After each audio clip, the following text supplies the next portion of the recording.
जय श्री माता जी। हम सभी परम पूज्य श्री माता जी के श्री चरणों में प्रणाम करके अपनी कुंडलिनी उठाकर बंधन लेंगे।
तीन महामंत्र और श्री गणेश मंत्र।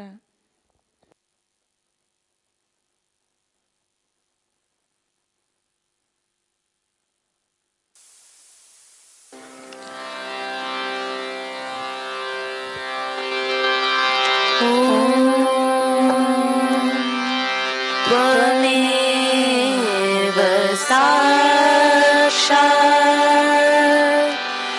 श्री महालक्ष्मी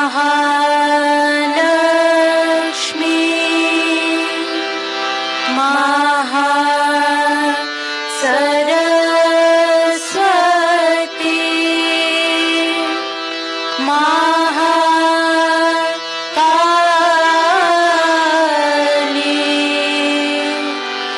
त्रिगुणात्मिका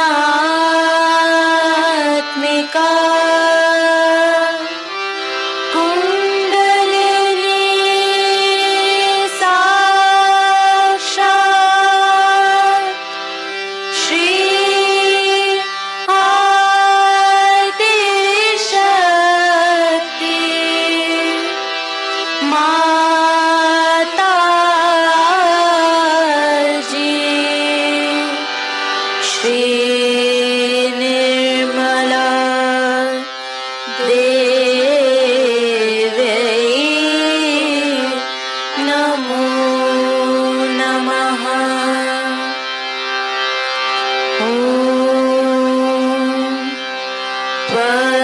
त्वमेव साक्षात् श्री कलकी साक्षात् श्री आदिशक्ति माता जी श्री निर्मला देवी नमो नमः।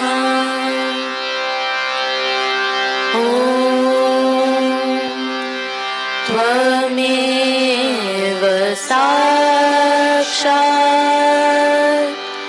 श्री कलकी साक्षात् श्री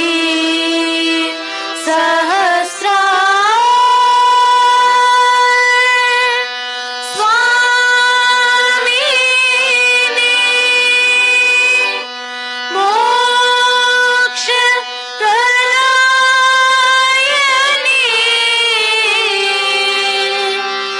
माता जी श्री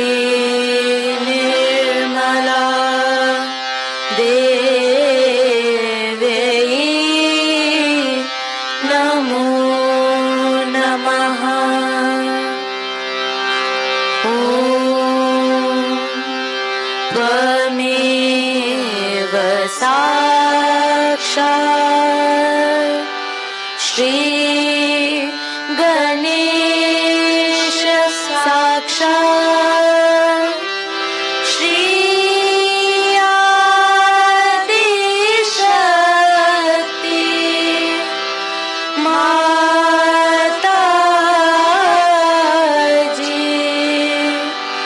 श्री निर्मला देवी नमो नमः।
इसी ध्यान की स्थिति में अब हम सभी परम पूज्य श्री माता जी की अमृत वाणी आत्मसात करेंगे।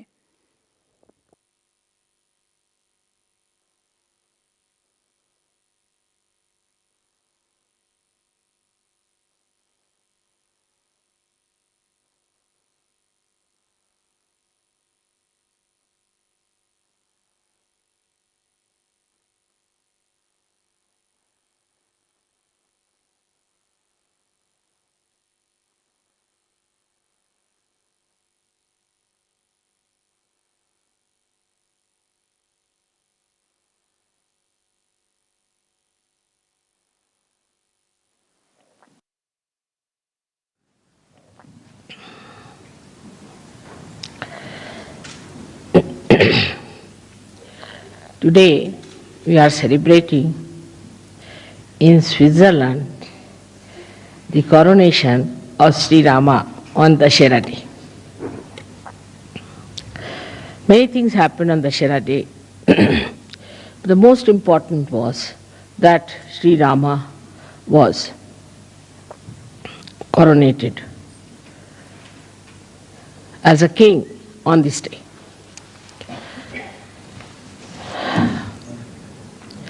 He also killed Ravana on this day.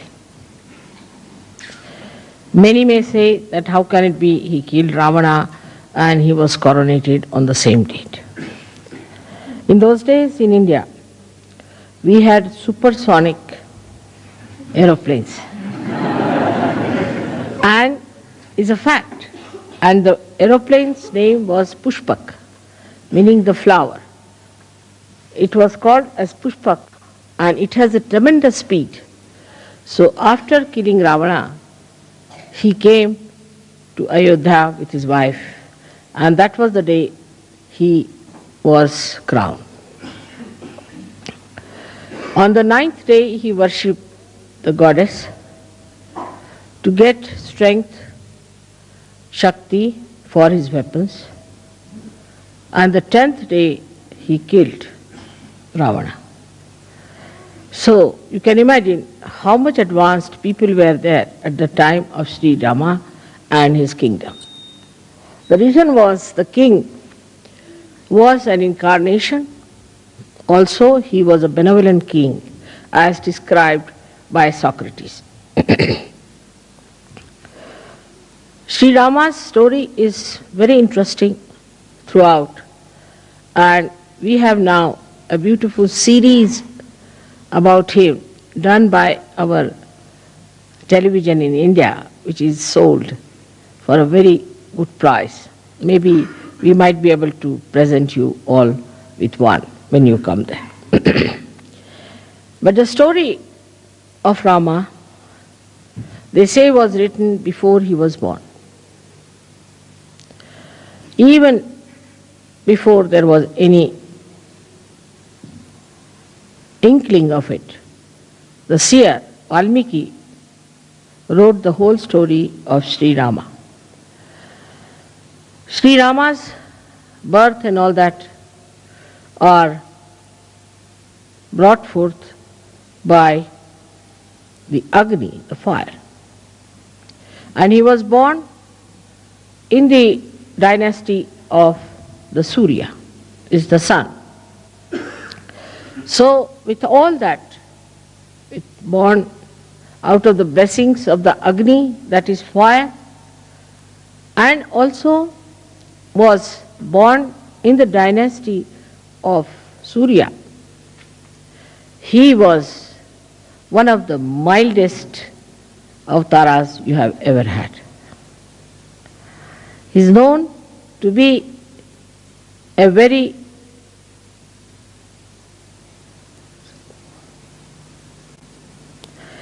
English language, formal person, in the sense, Sankoch, that he would go to any extent to bear upon himself the problems than to tell others to do something. We still had many people in India like that. Like we had one Prime Minister, Lal Bahadur Shastri. And if he was sitting in the room and there are people sitting and this electricity was on somehow, say by light or something, and he wants to put it off, he would not ask anyone to put it off. Slowly he'll get up from his seat, walk up to the switch and just put it off, so that he shouldn't ask for it. This is one of the greatest quality of Sri Rama, that he would not make anyone do anything for him or order anything or would use someone for their purpose. See, he was the blessing of fire and born in the Surya. But what we find, those people who are born maybe in very lowly families, in the negative families, the left-sided as you can call it, with all kinds of problems, have a terrible agya and a terrible Surya in them. The person who is born in the Surya has to be extremely humble. He is the one who shows that nothing can affect, nothing can make him feel that he is something great. Now, when we see his life further, he was a very humble man. We've seen now people who try to despise others. I don't like you. I don't like. It's not good. It's very difficult. It's a sign that such a person is extremely low in character. Has no character at all, but is low in character. Anybody who has any character is shown by the tolerance he has of other people. Intolerance is a sign of a person who is extremely egoistical and is vain, this vanity. Sri Rama was so much loved by the people where he ruled in that state, and he had the most beautiful wife of the most venerated father Janaka, and who was the beloved son of his father. But he was such an humble man that in all his character you see the beauty. Like he was going by a little boat when he went for his exile. And the one who was taking him was an ordinary boatman. And the boatman was feeling very much upset that he's sitting before the king of Ayodhya and he doesn't have proper clothes.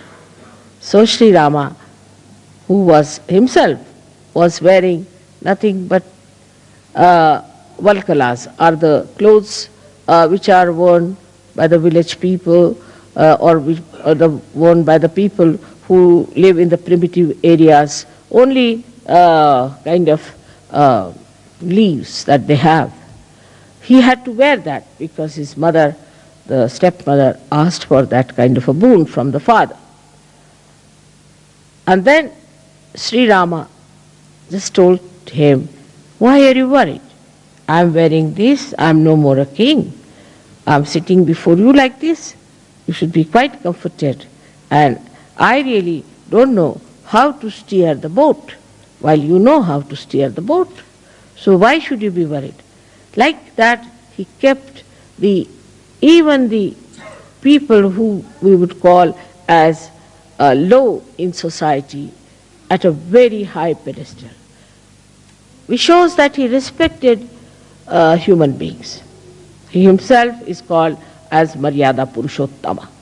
Means he was the one who knew how far to go with someone, Maryada. How to talk to someone, how to approach someone. While we find people who misbehave, even with their husbands, with their wives, with their children, with everyone, and also outside they are about to jump on others. That's absolutely against Rama. It's like Ravana. Even Ravana was not like this. He was also of not that nature. Because he had certain dharmas within him. He was a realized soul, but he had become a Rakshasa because he became arrogant. But even his arrogance cannot be matched with many modern people and modern girls and men that I hear and see, that it is surprising they have really surpassed Ravana. Ravana only had 10 heads, but sometimes I feel that the modern men might have, or the women especially, might have 108 heads. The arrogance, the amount of expression of hatred is so ridiculous and makes a person look so useless. But I see such people very common, and in Sahaja Yoga also they crawl somehow. Actually, such people are absolutely despised by God Almighty. You go further with his life. See, he went and into the village where a very old woman who was belonging to the primitive class of Bhils had very few teeth, and she brought some fruits, little fruits we call as pear. And she brought and gave it to him, that Sri Ram, you see, I have got these for you. I don't have anything else. And these, I've tested all of them. Actually in India, if you put in the mouth, it is uttishta. Nobody will touch it. But she says, I've tested all of them by piercing my teeth into it, and I've seen that none of them are sour. Shri Rama didn't like sour fruits, she knew. So none of them are sour, and you can have them. I mean, in a way, if it is done to somebody in the West, they will hit you hard. Immediately, Shri Rama rushed forward and took the beads from her hand, kissed her hands, said, all right, I'm going to have them. With such enthusiasm, he ate them. So Lakshmana was a little angry at that lady. What's this going on? So Sita ji said, oh, do you like them very much? She said, yes, but I'm not going to give you anything. She said, no, I'm your half body, you have to give me. So he gave some to Sita ji. So Sita ji ate, what a thing, it's like nectar of heaven I'm eating. So Lakshmana felt very jealous. He said, sister-in-law, can I not have a little of it? He said, no, I can't give you. You ask your brother. I'm not going to give you. I have a very little share. Why don't you ask your brother? So he goes to his brother. He said, can I have some more? So Sri Rama smiled and gave him that bear, which was eaten or touched or was pierced by the teeth of a primitive woman who is actually an outcast according to the Brahmanic laws of India. The sweetness of Sri Rama, the way he used to make people feel comfortable. Like, I would say, an example of a oyster who gets a little stone into the body of the shell, takes out a kind of a shiny liquid and covers it with that shiny liquid and makes it into a pearl to be comfortable. Now, he didn't want his own comfort. Rama a little bit different. That he wanted to make everyone into a diamond or a pearl so that the other person would shine and would look nice. And that's how he felt comforted. His qualities, if you have to imbibe, first of all, we have to understand the innate situation of Sri Rama. Sri Rama is placed on the right hand side of your heart. Right hand side, right heart. He is placed there. Now, in a human being, there is no right heart. If you tell somebody there's right heart, they say, what? There are two hearts or three hearts? In our Sahaja Yoga, we have three hearts. One is the left, another is the right, and one is the center. Now, the right heart is a very important thing.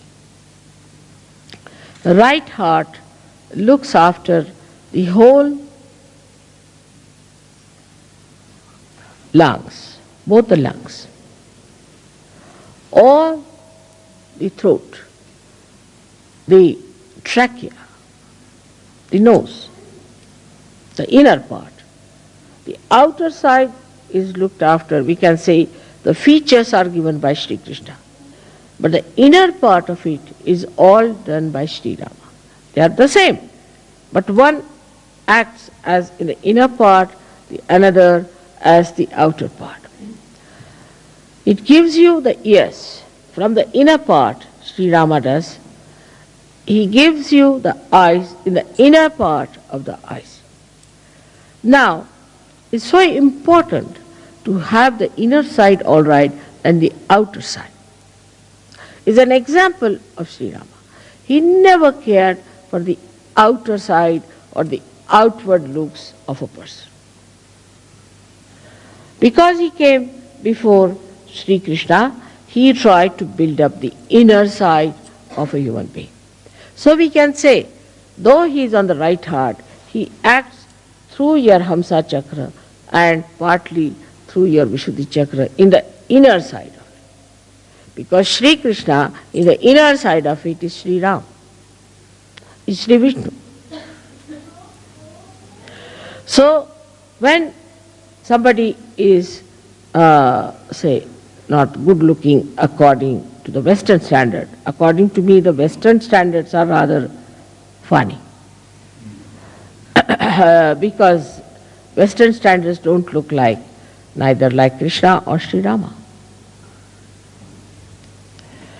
The person like Sri Rama was a very healthy, tall person with his hands up to the knees.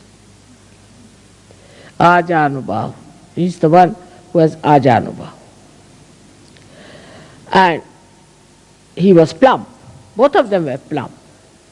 They had to be plump people because they were, though they were born of the Agni, he was born of the Agni, but the water is the main element of Sri Vishnu. So they were all plump people. They were not thin like sticks, as today's modern ideas are, to be thin like sticks and like TB patients. But it doesn't mean all plump people are good. We always logically think that plump people are, if mother says so, then plump people are good. It's not the point. The inner side of it, I am saying. The inner side of it is just the opposite. Inner side of it is absolutely beautiful and absolutely full of love, affection and warmth. A person who doesn't have these things is a sign of a person who is not a Sajjog, first of all. A person who is very loud, talks loudly, speaks loudly, laughs at wrong places, must be half mad, but cannot be a Sajjog. See, the softness of Sri Rama goes to the extremes where I call the Sankocha, the formality, the formal. But it is in English language, formal is not the word, Sankoch. He was once, when he was fighting Ravana, he was taking out with his arrow his 10 heads one after another. And if he took out one, then took out the second, the first one would come back. So because he had a kind of a blessing that nobody can kill him by hitting him on his head. So Lakshmana says, you know for definite that this Ravana cannot be killed by hitting on his head. So why don't you hit him in his heart? So he said, the reason is this, that just now in his heart is Mahalakshmi, the Sita. Sita is sitting in his heart. And how can I hit him on his heart? Because she's there, she might be hurt. So what's the use of hitting on the head, he said. He said, because once I start hitting him on the head fast, his attention will go there. As soon as his attention will go into his head, then I can hit him on his heart. See the Sankoch. See the Sankoch, the way he talked. Now we have, see now what's wrong with you? Why are you all the time smiling and like that? Why can't you keep quiet? What is there to smile about certain things where you don't have to smile? Keep quiet. Now, then what happened? That he was so kind once when a very ugly woman, Shurpanakha, came to entice him. And she said, she came to entice, she said that Rama, why don't you marry me? I mean, to a person like Rama, who is Maryada Purushottama, to ask such a horrible questions. Somebody would have really beaten her up, if not anything else. So Sri Ram smiled. He said, Madam, I'm sorry, I have a wife and I believe in one wife, Eka Patni Vrat. So I'm sorry I can't marry you. But mischievously says, all right, my brother is there, his wife is left in Ayodhya, you can ask. So he went to her and he asked,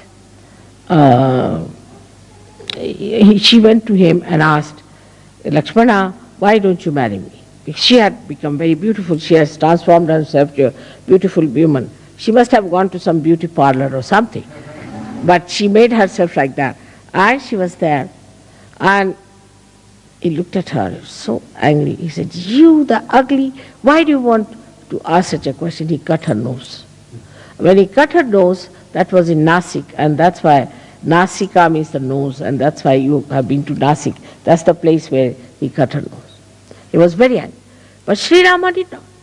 He said in a way that's very convincing that, see, I have a wife and I am a person who believes in my one wife.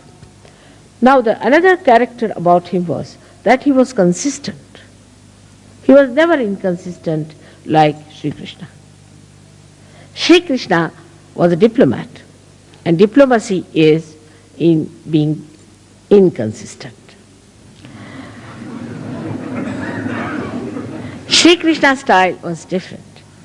But why? What's the matter with you? Why? What is it? You come and sit here, this side. Come along, Tina. Come and sit on the other side. Why do you talk to her? Go and sit at the back. Go. She's already given me a very bad time in Pune. And now here she is.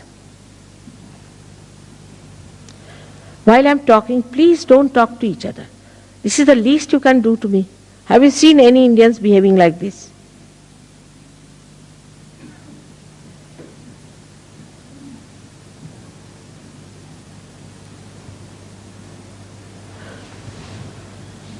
It's very disturbing.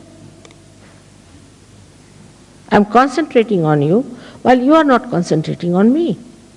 It's all right when there's a joke, something you laugh. But what's the need to talk to each other? I can't understand.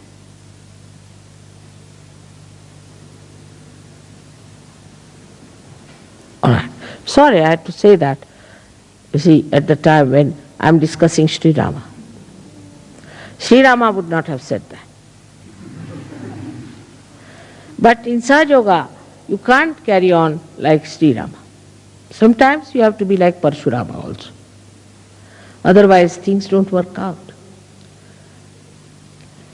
Now, when it went ahead with it in his character, which was so beautiful, that you find he was such a consistent person.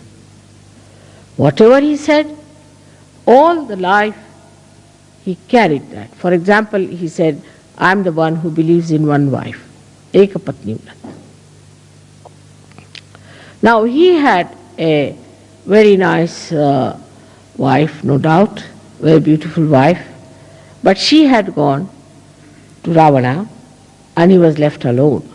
When they wanted to start a kind of a yajna called as Rajasuya Yajna, which was meant to be the conquering the whole world. Then they asked him, you have to marry because you have to have your wife. They said, no, I can't marry because nobody could be like my wife and I can't marry. I can forego this kind of a yajna, but I can't marry again. So then they said, all right, there's only one thing you can do is to make a statue of Sita in gold. And you have to use her, that statue, as a wife representing. He said, that I will agree. He took away all his ornaments, everything, and made that statue, and he did this again. So whatever he said, he followed thoroughly. In his dharma, he was perfect. Another incident is that when Sita was lost, he never slept. He never slept on a bed, always on the Mother Earth. Never slept on a bed, always on the Mother Earth. The pain he had of his wife is very well described by all the poets of India. And when Sita left him ultimately, in a very mysterious way, she just disappeared in the Mother Earth, because Mother Earth had given her birth. So she disappeared into Mother Earth. Then Sri Rama became absolutely lost, and he jumped in the river Sharayu and disappeared in the water element from where he had come. Now this man had to give up his wife. In these contrasts you can see the wave rising and falling of a personality. The society in which he lived, the state which he ruled, had an objection for a wife who had lived with Ravana. And the public started talking about it. So as a good king, he just decided that his wife should be left forever. And then he sent her on a beautiful chariot with his prime minister and his brother Lakshmana, who took her down and left her, told her this is what has happened, and that Sri Rama has asked her to take you down to the ashram of Valmiki. As a result of that, she got very upset, and she said, she was Adi Shakti, so she doesn't have to bother. She said, you just leave me here. Very self-respecting person. She didn't say, no, I'll come to him, or I'll sue him, I'll go in the courts, get all his money, how dare he throw me out. Nothing of the kind. That's the grace of a woman. Graciously, she said, all right, now you have listened to your brother, I'm your sister-in-law elder too. Now you obey me. And I tell you, as your sister-in-law, that you can now go, leave me here alone, and I don't want you to go any further with me to deport me with somebody. And she was pregnant. Here if it happens, of course, horrible things can happen. But in India, if such a thing happens, the wife will kill herself or she won't be able to bear it. I think both things are just the same in escape. If there's no aggression, then there is recession. But she said, no, I have to give birth to these two children. I can look after myself. All right, graciously he's done it, I have nothing. And please tell him not to worry about me.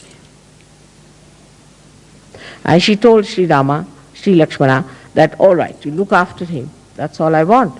And she told the chief minister, the mantri, that you must look after the kingdom.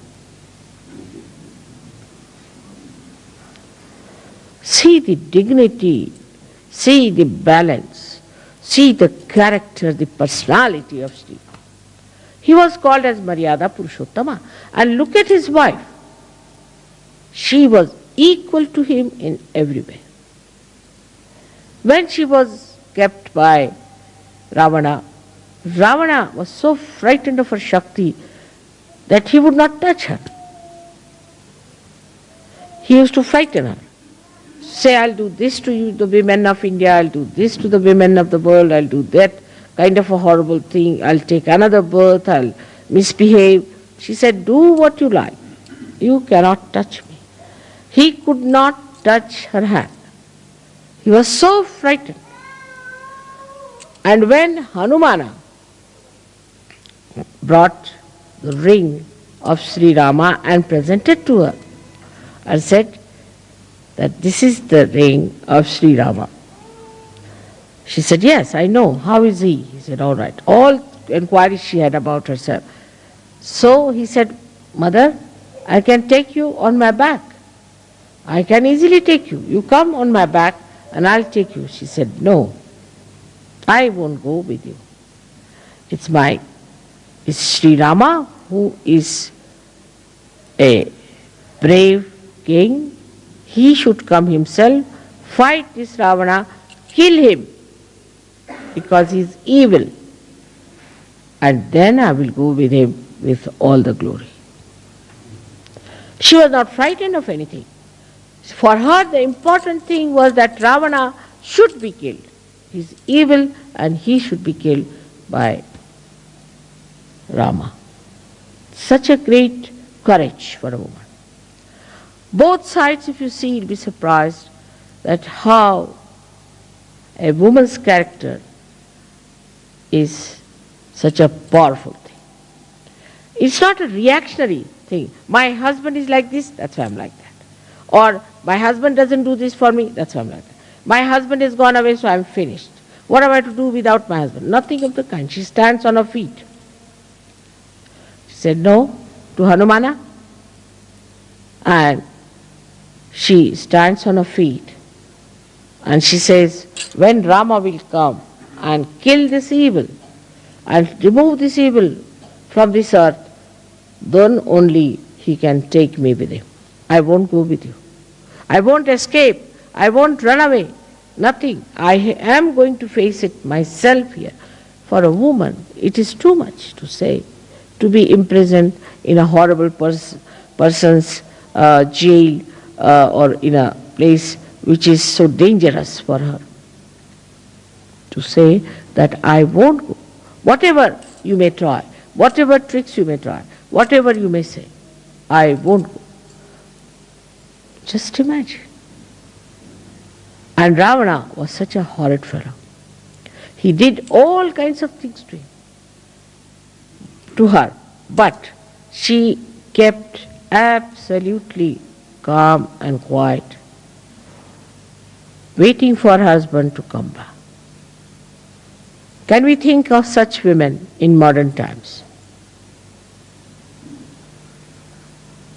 So satisfied with themselves, so much in balance, so much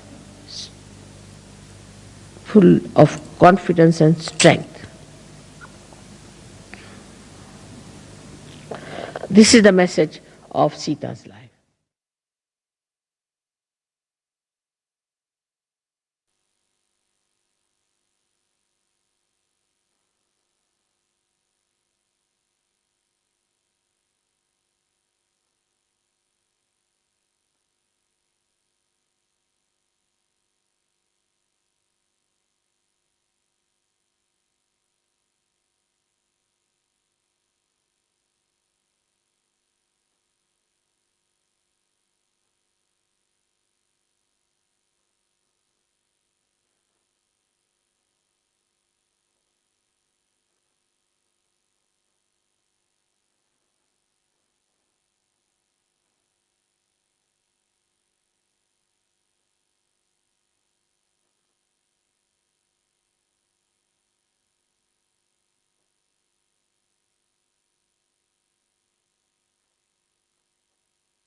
अब हम सब परम पूज्य श्री माता जी की आरती करेंगे।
सबको दुआ देना माँ, सबको दुआ देना।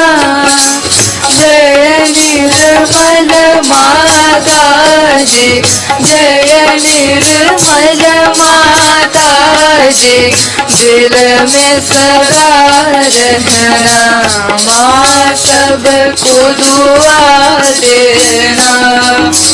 सबको दुआ देना माँ, सबको दुआ देना।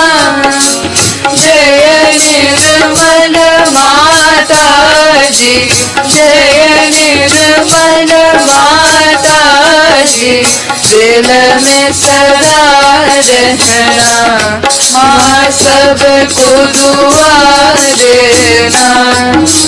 जग में संकट कारण कितने लिए अवतार माँ, कितने लिए अवतार। विश्व में तेरी महिमा, विश्व में तेरी महिमा। तू गंगा यमुना माँ, सबको दुआ देना। सबको दुआ देना माँ, सबको दुआ देना। जय निर्मल माता जी, जय निर्मल माता जी, दिल में सदा रहना माँ, सबको दुआ देना।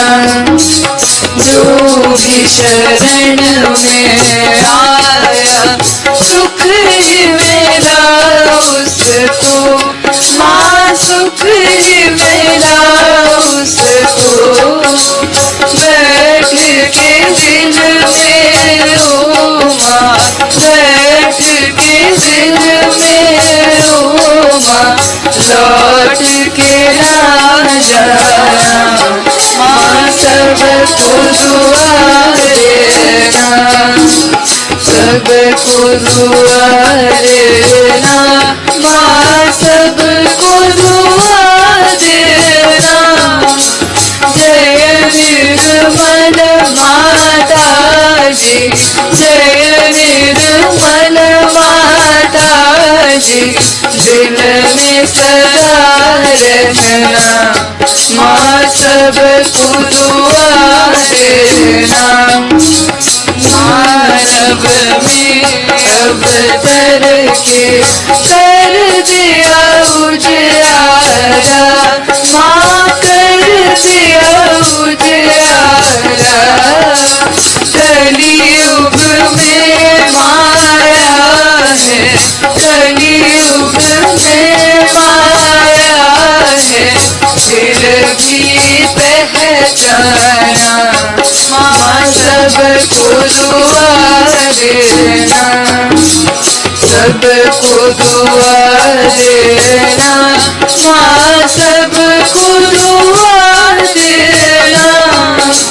जय निर्मल माता जी, जय निर्मल माता जी, दिल में सदा रहना माँ, सबको दुआ देना। संत जनों की धरती है भारत माता, माँ है भारत माता।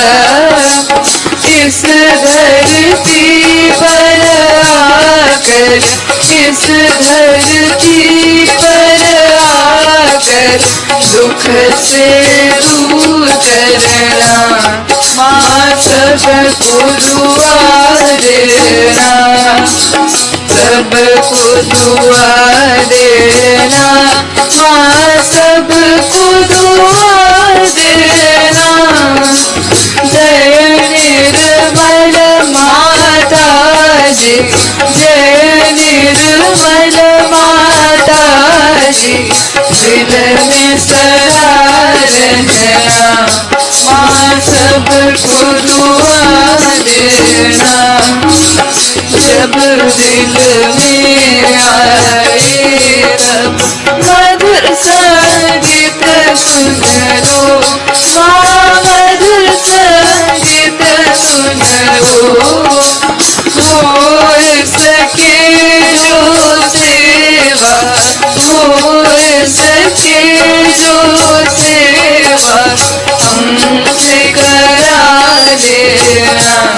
माँ सबको दुआ देना, सबको दुआ देना। माँ सबको दुआ देना। जय निर्मल माता जी, जय निर्मल माता जी, दिल में सदा रहना।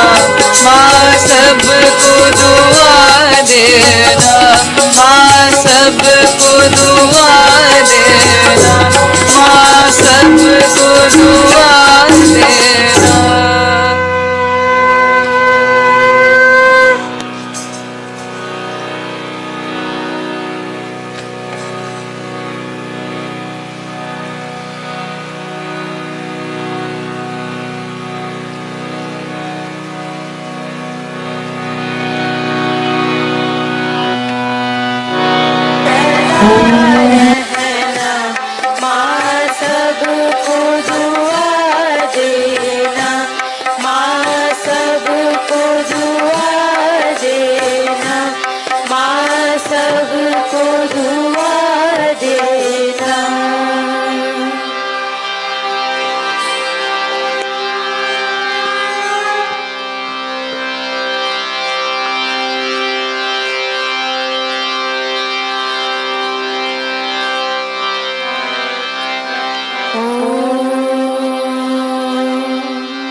त्वमेव साक्षात्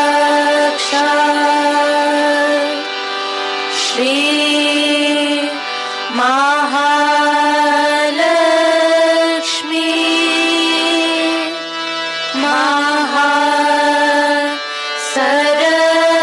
महासरस्वती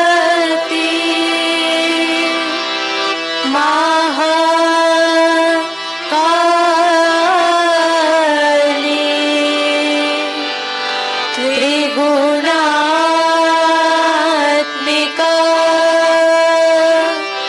कुंडलिनी साक्षात् श्री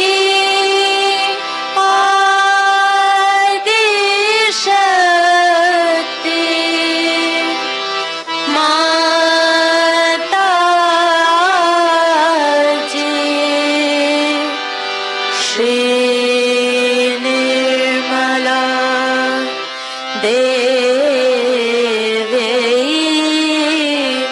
नमो नमः। ॐ त्वमेव साक्षात् श्री कलकी साक्षात् श्री आदिशक्ति माता जी। श्री निर्मला देवी नमो नमः। ॐ त्वमेव साक्षात् श्री कलकी साक्षात् Shri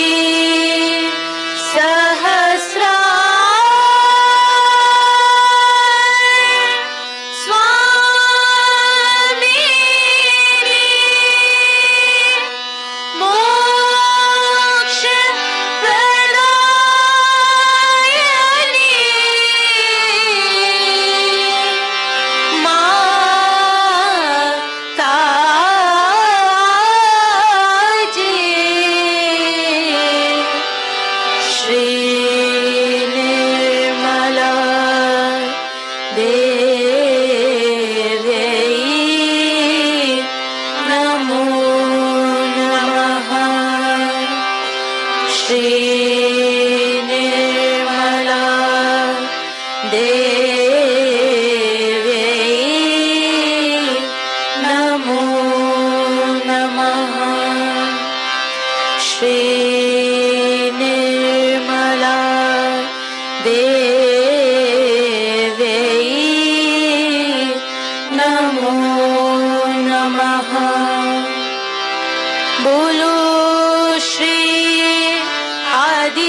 Shakti Mata Ji, Shri